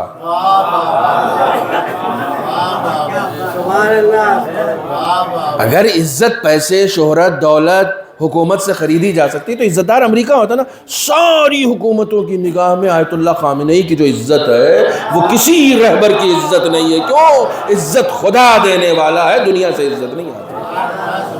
صلوات پڑھیں محمد والے.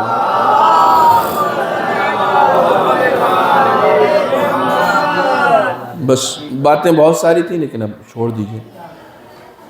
وَأَمَّا السُّنَّةُ مِن نَبِيِّهِ وَمُدَارَاتُ النَّاسِ. نبی کی سنت جو تمہارے اندر ہونی چاہیے وہ لوگوں کے کام آنا. لوگوں کے کام آنا سب سے مسنگ ہے. یہ چیزیں ہمارے درمیان سب سے مسنگ ہے. ٹھیک ہے, کتمان سر ہمارے یہاں مسنگ ہے. راز کو چھپانا مسنگ ہے ہمارے معاشرے میں. ہم لوگ کسی کے راز کو نہیں چھپا پاتے ہیں. ٹھیک ہے, یہ جو ہم لوگوں کو نظریں لگتی ہیں نا, نظر بد, یہ صرف اس وجہ سے کہ ہم راز کو نہیں چھپاتے. اپنی خوش بختیوں کو بھی نہیں بتانا چاہیے. بلیٹ لیا نہیں ہے, ابھی لینے جا رہے ہیں, تصویر اسٹیٹس پہ لگا دی اور لینے گئے, راستے میں چوری ہو گیا پیسہ. نظر لگ گئی, نظر بد لگ گئی. مولا کائنات نجل العلماء فرماتے ہیں نظر بد حق ہے, نہیں کرو نا. یہ سب راز ہے, راز کو چھپاؤ. وَأَمَّا السُّنَّةُ مِن نَبِيِّهِ فَمُدَارَاتُ النَّاسِ. نبی کی سنت جو تمہارے اندر ہونی چاہیے لوگوں کے کام آنا. بس ایک جملہ کہوں گا, حرف تمام ہے یہ ایک جملہ. لوگوں کی علی کا چاہنے والا، یا لفظیں بدلوں، مشکل کشا کا چاہنے والا لوگوں کے لیے مشکلیں کھڑی نہیں کرتا، مشکلیں آسان کرتا ہے۔ اگر آپ کو اپنی کمیونٹی میں کچھ لوگ ایسے دکھتے ہیں جو کسی کے لیے مشکل بن رہے ہیں، تو سمجھ جائیے عملی طور پہ یہ ان کا چاہنے والا ہے، علی کا چاہنے والا نہیں ہے۔ ان کا چاہنے والا ہے جو ہمیشہ دوسروں کے لیے مشکلیں کھڑی کرتے ہیں، علی کا چاہنے والا مشکلیں آسان کرتا ہے۔ میں آپ کو ایک ایگزامپل دوں، آپ کوئی اونچائی پر گیا ہوا، آپ اس کو نیچے کھینچیں، اس کی ٹانگ پکڑ کے کھینچیں، تو جب آپ اس کی ٹانگ پکڑ کے نیچے کھینچیں گے نا، تو اس کی ٹانگ نیچے بعد میں آئے گی، آپ کا ہاتھ پہلے آئے گا۔ کسی کو اونچائی سے جب آپ نیچے کھینچیں گے نا، تو اس کی ٹانگ بعد میں آئے گی، آپ کا ہاتھ پہلے آئے گا۔ اور آپ خود اونچائی پہ ہیں، کسی نیچے والے کو آپ اوپر کھینچ رہے ہیں، تو آپ کا ہاتھ پہلے اوپر آئے گا، وہ بعد میں آئے گا۔ خلاصہ کروں، جو نیچے رہتے ہیں وہ نیچے کھینچتے ہیں، جو اوپر رہتے ہیں وہ اوپر کھینچتے ہیں۔ جو پستیوں میں ہیں وہ نیچے کھینچتے ہیں۔ ٹانگ کھینچنے والا ہمیشہ پستی میں ہوگا، ہاتھ دے کے بلند کرنے والا ہمیشہ بلندیوں میں ہوگا، ہمیشہ بلندیوں پر ہوگا۔ دوسروں کی مدد کرو۔ وَأَمَّا السُّنَّةُ مِنْ وَلِيِّهِ، یہیں سے گریز ہے مصائب کے لیے۔ وَأَمَّا السُّنَّةُ مِنْ وَلِيِّهِ فَالصَّبْرُ فِي الْبَأْسَاءِ وَالضَّرَّاءِ، ولی خدا کی جو سنت تمہارے اندر ہونی چاہیے وہ صبر ہے، وہ صبر ہے۔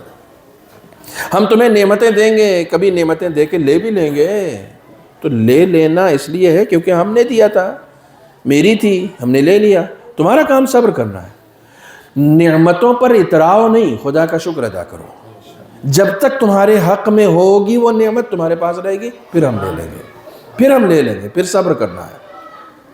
میں بچوں سے عرض کروں گا، تمہارے والد تم سے لے لیے گئے ہیں، صبر کرو، صبر کرو، خدا کی تقسیم پر صبر کرو، خدا کی تقسیم پر صبر کرو۔ اس کو اتنا دے دیا، مجھے اتنا کم دیا، تقسیم پر صبر کرو، وہ سب کو عدالت کے ساتھ دیتا ہے، عدالت کے ساتھ۔ میرا ایک جملہ بہت مشہور ہے، ایک باپ کے 4 بیٹے، چاروں کو میراث برابر ملے گی، قسمت برابر نہیں مل سکتی، کیونکہ قسمت خدا دے رہا ہے، قسمت خدا دے رہا ہے۔ خدا عدالت کے ساتھ دیتا ہے، جس کا جو حق ہے وہ اس کو دیتا ہے۔ اسی کے اوپر راضی رہنا، اصل اسی کے اوپر راضی رہنا۔ امام حسین روز عاشور جب خیمے سے نکل کے آئے ہیں تو آسمان کی جانب چہرہ بلند کیا ہے اور فرمایا رضن بقضائک وتسلیما لامرک لا معبود سوا۔ پڑھنے والے میں تیری تقسیم پر راضی ہوں، میں تیری تقسیم پر راضی ہوں، لا معبود سوا، تیرے علاوہ کوئی خدا نہیں ہے۔ جس جگہ اتنی مصیبتیں کربلا میں پڑی ہیں کہ وہاں لوگ خدا کا انکار کر سکتے تھے، انکار کر سکتے تھے۔ میں امام حسین کے قافلے کے کسی بچے کا اسٹیٹمنٹ نقل کروں کہ جب اسیری کے بعد کسی راوی نے ایک بچے سے پوچھا کہ اتنی جو مصیبتیں تمہارے اوپر پڑیں اس کے بارے میں کیا کہنا ہے، تو اس کا جملہ جو تاریخ نے نقل کیا ہے انسان کے رونگٹے کھڑے ہو جائیں۔ بچہ کہتا الحمدللہ بعدد الرمل والحصا، کائنات میں جتنے ذرات ہیں، بیابان میں جتنے ذرات ہیں، ان ذرات کے برابر خدا کا شکر کہ اس نے ہمارا انتخاب کیا۔ کس چیز کے لیے انتخاب کیا؟ کس چیز کے لیے؟ وہ بچہ یہ کہہ رہا تھا کہ اتنے لوگوں میں اس کا دین بچانے کے لیے ہم نظر آئے، اس لیے خدا کا شکر ہے۔ بہانے ڈھونڈو خدا کا شکر ادا کرنے کے، بہانے ڈھونڈو۔ اللہ اکبر۔ ایک جملہ کہتا ہوں اور یہیں سے مصیبت میں داخل ہو جاؤں گا۔ سید ابن طاووس علیہ الرحمہ سے کسی شخص نے پوچھا کہ یہ بتائیے امام حسین کے گنبد جس کو زیارت نصیب ہوئی ہے، خدا اس کی زیارت کو قبول کرے، اور اس مجمع میں اب تک جس کو زیارت نصیب نہیں ہوئی ہے، خدا عالم جلد سے جلد امام حسین کے روضے پر اسے جائیے گا، اس گنبد کے نیچے دعا کیجیے گا۔ معصوم کا فرمان ہے نہیں امام حسین کی نسبت سے مانگی جانے والی دعا جو اس گنبد کے نیچے ہوتی ہے خدا رد نہیں کرتا، رد نہیں کرتا۔ سید ابن طاووس سے پوچھا گیا کہ امام حسین کے نام پر خدا سے جو کچھ مانگو خدا دے کیوں دیتا ہے؟ ہم سے اور آپ سے پوچھا جاتا تو شاید زبانیں گنگ ہو جاتی، گنگ ہو جاتی۔ امام حسین کے نام پر خدا سے اگر مانگو تو خدا سب کچھ کیوں دے دیتا ہے؟ سید ابن طاؤس کا جواب سنو گے؟ سید ابن طاؤس نے کہا کہ خدا امام حسین کے نام پہ سب کچھ اس لیے دے دیتا ہے کیونکہ ایک دوپہر میں حسین نے بھی تو اپنا سب کچھ خدا کے نام پر دیا۔ ایک دوپہر میں حسین نے بھی تو اپنا سب کچھ خدا کے نام پر دیا، اپنا علی اکبر دے دیا، اپنا علی اصغر دے دیا، اپنے اولو محمد دے دیا، اپنا عباس دے دیا، اپنے عباس کے بازو دے دیا، اپنا قاسم ابن حسن دے دیا، اپنا عبداللہ ابن حسن دے دیا، اپنی ناموس کی چادریں دے دی، اپنی سکینہ کا سہارا دے دیا، سب کچھ دے دیا۔ السلام علیکہ یا ابا عبداللہ وعلی الارواح التي حلت بفنائك عليك مني سلام الله أبدا ما بقيت وبقي الليل والنهار ولا جعله الله آخر العهد مني لزيارتكم السلام على الحسين وعلى علي بن الحسين وعلى أولاد الحسين وعلى أصحاب الحسين۔ آقا جلالی کی اس سرزمین سے ہم آپ کو سلام کر رہے ہیں آقا، کیونکہ ہم نے سنا ہے ایک دوپہر میں آپ پر ایسا وقت آیا تھا کہ کوئی آپ کو سلام کرنے والا نہ تھا۔ جزاکم ربکم، شرما کے گریہ نہ کرو، حسین کا غم ہے۔ آقا ہم نے سنا ہے کہ آپ پر کوئی گریہ کرنے والا نہ تھا، آپ صدائے حل من بلند کر رہے تھے، کوئی جواب دینے والا نہ تھا، کوئی جواب دینے والا نہ تھا۔ میں نے امام رضا کے قول سے مجلس شروع کی، امام رضائی کے قول پہ مجلس ختم کرتا ہوں۔ ابن شبیب سے خطاب کر کے فرمایا ہے، یہ ابن شبیب نہیں ہے، یہ شیعہ ہے۔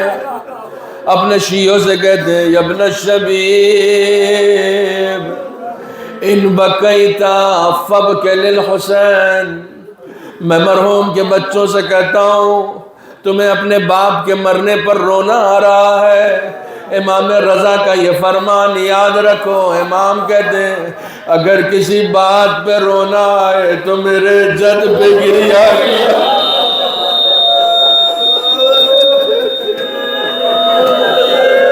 میرے جد پہ گریہ کیا کرو۔ جملہ سنو گے، فَإِنَّهُ ذُبِحَ كَمَا يُذْبَحُ الْكَبْشُ، کیونکہ میرے جد کو ایسے ذبح کیا گیا جیسے بھیڑ کو ذبح کیا۔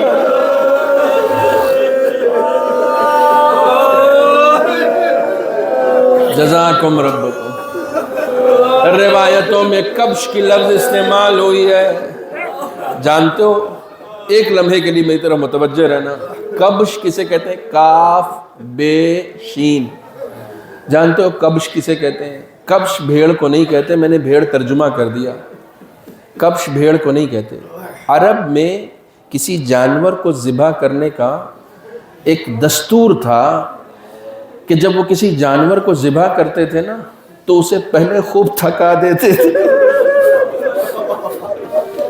اسے اتنا دوڑاتے تھے کہ وہ تھک کے گر جاتا تھا۔ جب جانور زمین پہ گر جاتا تھا تو کوئی پتھر مارتا تھا، کوئی بھالا مارتا تھا، کوئی تیر مارتا تھا، جب یہ حالت اس جانور میں چلنے کی سکت باقی نہیں رہتی تھی اور ہر طرف سے حملہ ہو جاتا تھا، تب آ کر اسے ذبح کیا جاتا تھا۔ اہل لغت نے لکھا ایسے جانور کو کبش کہا جاتا ہے۔ اللہ اکبر، امام نے کیسی تعبیر دی ہے، میرے جد کو اتنا تھکا دیا گیا، میرے جد کو اتنا تھکا دیا گیا کہ جب جان میں سکت باقی نہیں رہی تو کسی نے بھالے مارے، کسی نے پتھر مارا۔ وَالشِّمْرُ جَالِسٌ عَلَىٰ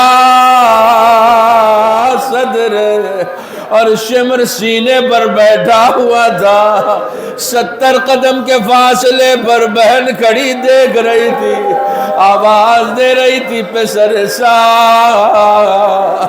میری ماں نے چکیاں پیس پیس کر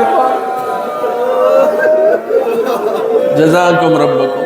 خدا آپ کی گریہ کو قبول کرے، خدا آپ کے شور گریہ کو قبول کرے، خدا آپ کے آنسوؤں کو رومال سیدہ میں جگہ عنایت کرے۔ آخری مرحلہ سنو، میں نے مجلس تمام کر دی۔ عرب میں دوسرا دستور یہ ہے، بہت سارے دستور تھے عرب میں دوسرا دستور یہ ہے کہ جب کسی جانور کو ذبح کیا جاتا ہے تو وہ لوگ ارد گرد اس جانور کے کھڑے ہو جاتے تھے، سب اپنے ذہن میں اس جانور کا ایک حصہ تصور کرتے تھے۔ کوئی کہتا تھا کہ اس کا سر مجھے دے دینا، کوئی کہتا تھا اس کا دست مجھے دے دینا، اس کا فلاں حصہ مجھے دے دینا۔ خدا کی قسم حسین کمال مظلومیت کے ساتھ ذبح کیا گیا۔ میرا حسین جب ذبح کیا جا رہا تھا، یہ ظالم ارد گرد کھڑے ہوئے تھے، اخنس کہہ رہا تھا ماما مجھے دے دینا، خولی کہہ رہا تھا سر مجھے دے دینا، ایک دوسرا ظالم کہہ رہا تھا انگوٹھی مجھے دے دینا۔ عزیزوں، کمال مظلومیت کے ساتھ میرا مولا ذبح کیا گیا، اور اس کے بعد پسر سعد یہ آواز دیتا ہے کہ گھوڑے تیار کیے جائیں تاکہ جنازوں کو پامال کیا جا سکے۔ میں پوری روایت نہیں پڑھ رہا ہوں، صرف ایک حصہ پڑھ رہا ہوں، مجلس ختم۔ تاکہ جنازوں کو پامال کیا جا سکے 10 گھوڑے آمادہ کیے گئے۔ یہ گھوڑے عام گھوڑوں سے مختلف ہوتے تھے، ان کے پاؤں چوڑے ہوتے تھے، یہ بھاری بھرکم گھوڑے ہوتے تھے۔ جب لاشوں کو پامال کیا جا چکا، کبھی عباس کا لاشا، کبھی علی اکبر کا لاشا، کبھی اون محمد کا لاشا، جب سارے لاشیں پامال ہو چکے تو ایک شخص پسر سعد کے پاس آتا ہے، کہتا الجائزہ مجھے انعام دے۔ پسر سعد نے کہا کیسا انعام؟ کہتا میں نے حسین کا جنازہ پامال کیا ہے۔ تو کہا اس میں انعام کی کیا بات ہے؟ جملہ سنو، جتنا گریہ کر سکتے ہو کرو۔ کہا میں نے حسین کا جنازہ پامال کیا۔ تو کہا انعام کی کیا بات ہے؟ کہا میں نے حسین کا جنازہ ایسے پامال کیا ہے کہ ان کی ماں بھی دیکھ لے تو پہچان نہ سکے۔ خدا کی قسم وہ ظالم سچ کہہ رہا تھا۔ جناب زینب جب اس لاشے کے پاس سے گزری ہے تو آواز دیتی ہے انت اخی، کیا تو ہی میرا بھائی ہے؟ کیا تو ہی میرا بھائی ہے کہ پہچانا نہیں جاتا؟ انا للہ وَإِنَّا إِلَيْهِ رَاجِعُونَ وَسَيَعْلَمُ الَّذِينَ ظَلَمُوا أَيَّ مُنقَلِبٍ يَنقَلِبُونَ۔ بسم اللہ الرحمن الرحیم۔ اللہم کن لولیک الحجۃ ابن الحسن صلواتک علیہ وعلی آبائہ علیہ السلام وفی کل ساعہ ولیا وحافظا وقائدا وناصرا ودلیلا وعینا حتى تسكن أرضك طوعا وتمتعه فيها طويلا۔ خدایا بحق محمد وآل محمد ہماری اس مختصر سی عبادت کو قبول فرما۔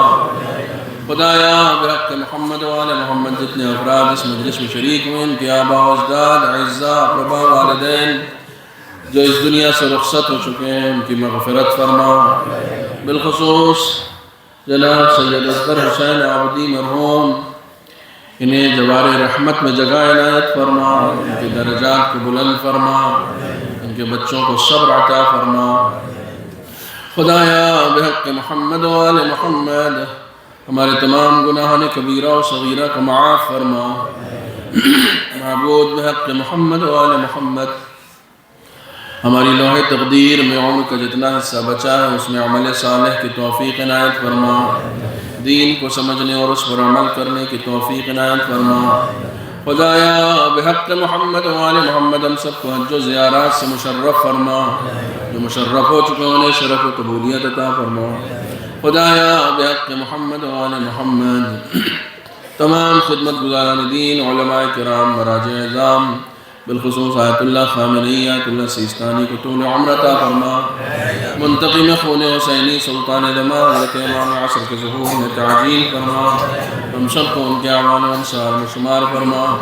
ربنا تقبل منا انک انت السمیع العلیم۔ گزارش ہے ایک مرتبہ سورہ حمد اور 3 مرتبہ سورہ اخلاص کے لیے۔ مرحوم مغفور سید اصغر حسین عابدی